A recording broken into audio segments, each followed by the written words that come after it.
பங்காளி, நமக்கு இந்த மாதிரி ஆர்மி படம் வந்தாலே உசுரை கொடுத்து பார்ப்போம். உண்மையிலே இந்த மாதிரி ஒரு தரமான ஒரு சீரிஸ் நெட்ஃபிளிக்ஸ்ல இறக்கி விட்டுருக்காங்க, நம்ம பார்க்காம விட்டுருவோமா? இதுல என்னடா கதை அப்படின்னு கேட்டீங்க அப்படின்னா, 1999 கார்கில் வார் எல்லாருக்குமே தெரியும். இதுல பாகிஸ்தான் செஞ்ச சதி என்ன, அவங்க எப்படி நம்மளோட சிகரங்கள் எல்லாம் கைப்பற்றினாங்க, இப்போ நம்ம ஆர்மி நடவடிக்கை எடுக்கணும், அதுக்கு ஏர்ஃபோர்ஸோட உதவி தேவை. ஏர்ஃபோர்ஸ்ல ஒரு டீம் இருக்காங்க, கோல்டன் ஆரோஸ் அப்படின்னு. அவங்க எதுக்கு இருக்காங்க அப்படின்னா, அவங்க போட்டோ மட்டுமே எடுக்கக்கூடிய போட்டோ ரெக்கி ஆபரேஷன் அதை பண்றவங்க.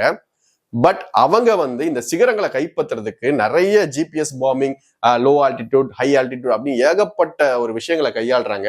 இது உண்மையிலே இவங்க எப்படி பண்ணாங்கன்றத அவ்வளவு அருமையா சூப்பரா சொல்லியிருக்காங்க.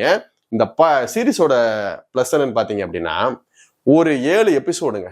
ஒரு 7 எபிசோட்லயுமே எந்த ஒரு இடத்துலயுமே போரிங் இல்லாம எல்லா இடத்துலயுமே கனெக்டிவிட்டி கொடுத்து சூப்பரா கொண்டு வந்திருந்தோம். உண்மையிலே ரொம்ப நல்லா இருந்துச்சு. இந்த படத்துல நம்ம தமிழ் ஆக்டர் சித்தார்த் நடிச்சிருக்காரு.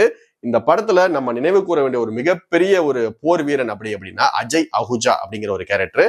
அந்த கேரக்டர் நம்ம சித்தார்த் பண்ணியிருந்தாப்ல. ஒரு சீன்ல உண்மையில நம்மள கண் கலங்க வச்சிருவாரு.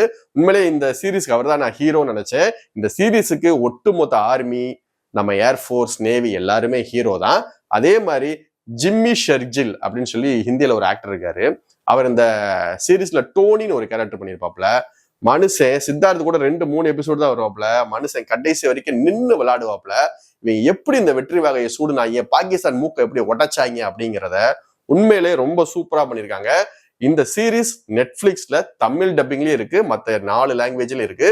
இதை நம்ம கண்டிப்பா நம்ம பார்த்தே ஆகணும், நம்ம குழந்தைகளுக்கு காட்டியே ஆகணும், அவங்களும் நாட்டுப்பற்ற நம்ம வளர்த்தே ஆகணும். ஏன்னா நம்ம இன்னைக்கு சந்தோஷமா நிக்கிறோம், இன்னைக்கு நான் இங்க சந்தோஷமா வீடியோ பண்றேன் அப்படின்னா அதுக்கு முழுக்க காரணம் நம்ம இந்தியன் ஆர்மி மட்டும்தான். இந்தியன் ஆர்மி நம்ம மொத்த டிஃபென்ஸுமே தான். அதனால அவங்க நம்ம மரியாதை கொடுக்கணும். அதனால குறைந்தபட்சம் இந்த மாதிரி சீரீஸின் மூலமாவது உயிர் தியாகம் செஞ்ச ஏகப்பட்ட பேரை நம்ம நினைவு கூறுவோம்.